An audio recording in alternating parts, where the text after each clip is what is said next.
Hey everybody, long time no memes from Exploding Baker. So, if you're wondering why I wasn't making videos, it's because I really honestly had a no PC. Okay,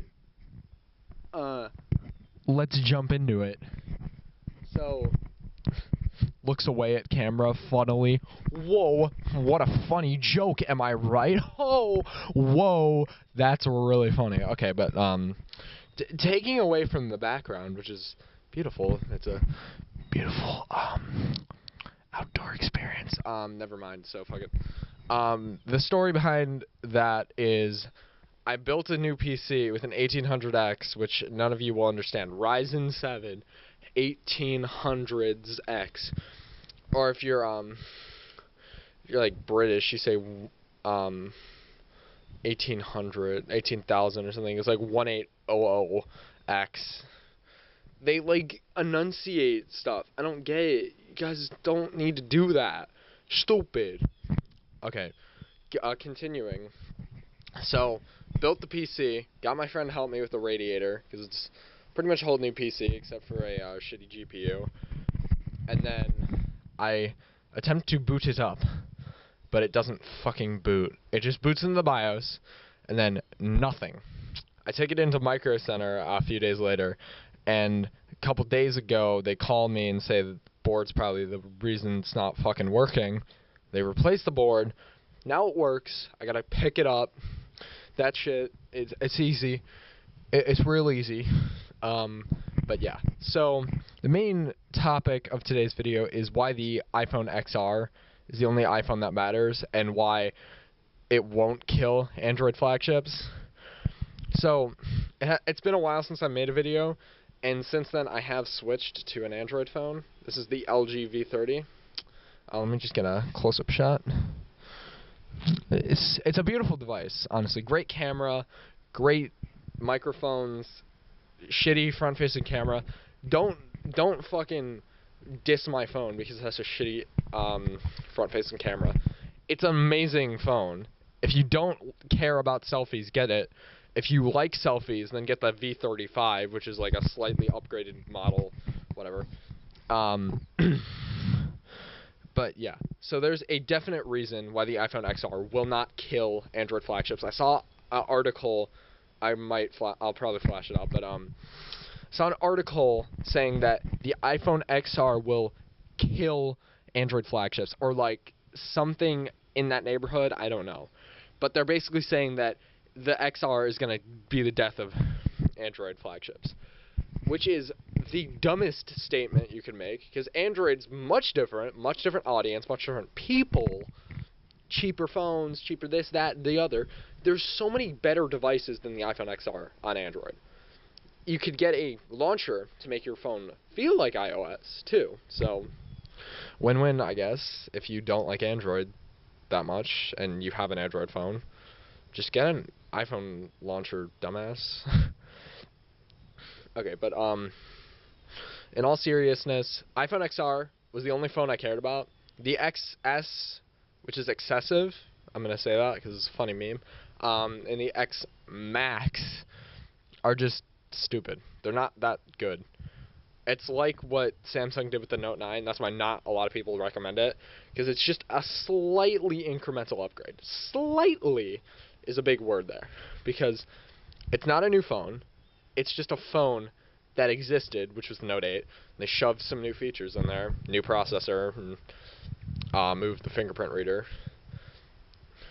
But it's like, I think that iPhones are actually finally getting decent. Like, the XR literally is the only phone I cared about when I saw the WWDC thing. I just only gave a shit about the XR, because I'm like, $750 iPhone? We must be living in some sort of dream space. There is a catch, though. One camera, thicker bezels, and like a shitty screen.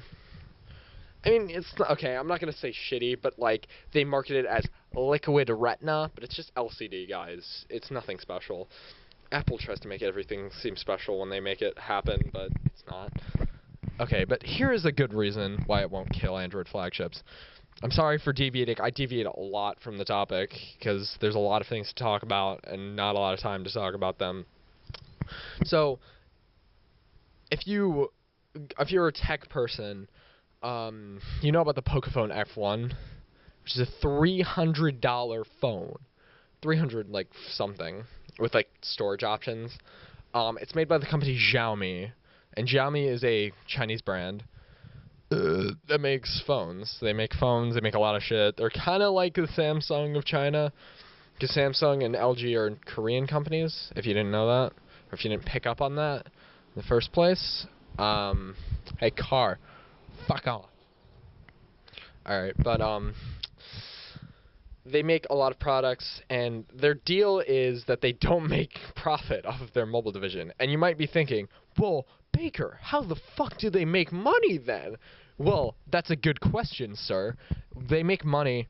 They subsidize their phones by making that sweet dough off of other things that they sell, like luggage, I think dishwashers, shit other than other things, etc. Like, just they make money from other sources, and then they shove that money into their mobile division to make really, really, really good cheap phones. Like, okay, the Pocophone F1 has a 4,000 milliamp hour battery. This won't mean anything if you don't follow tech stuff. A Qualcomm Snapdragon 845, 6 gigs of RAM, and all for $300. That is actually a steal. So, what if you don't understand this? I'm going to make it simple for you. Qualcomm is one of the other companies other than Samsung, MediaTek, Huawei. I think that's that make mobile, and Apple. Yeah, Apple makes processors. I forgot.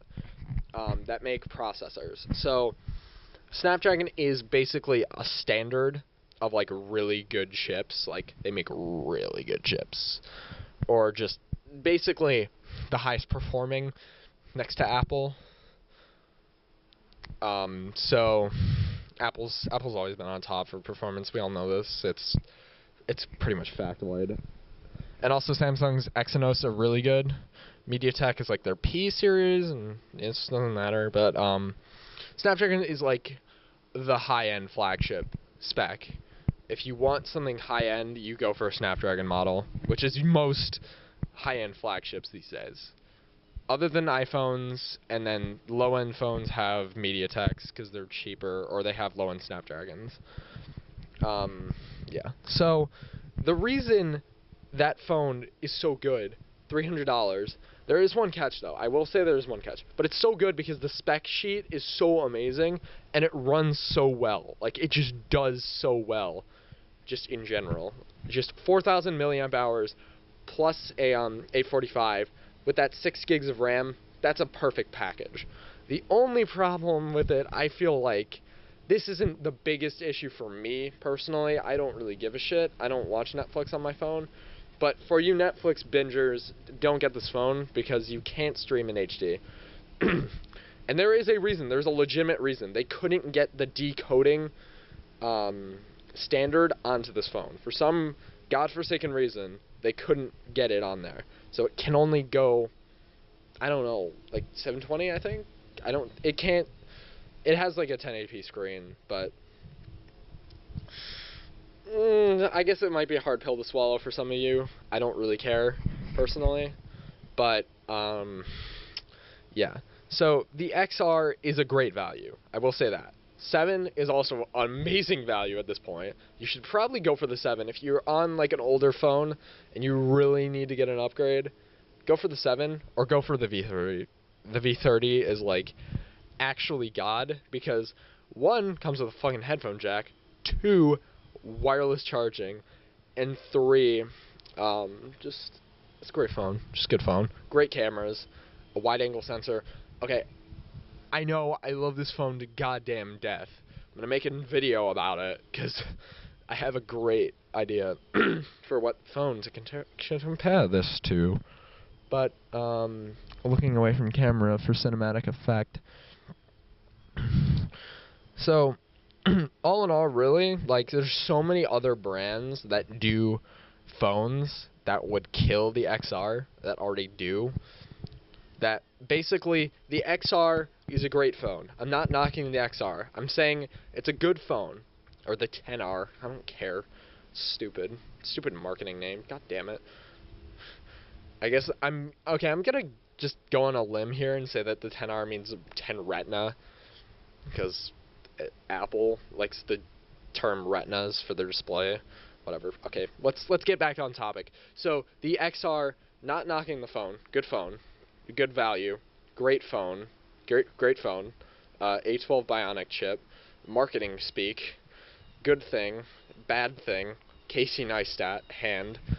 But really, so XR, good value phone. I'm just gonna keep saying that. I'm not saying that's a bad phone, but I'm saying that it can't kill Android flagships. Android has bigger market share, but nothing sells better than a new iPhone.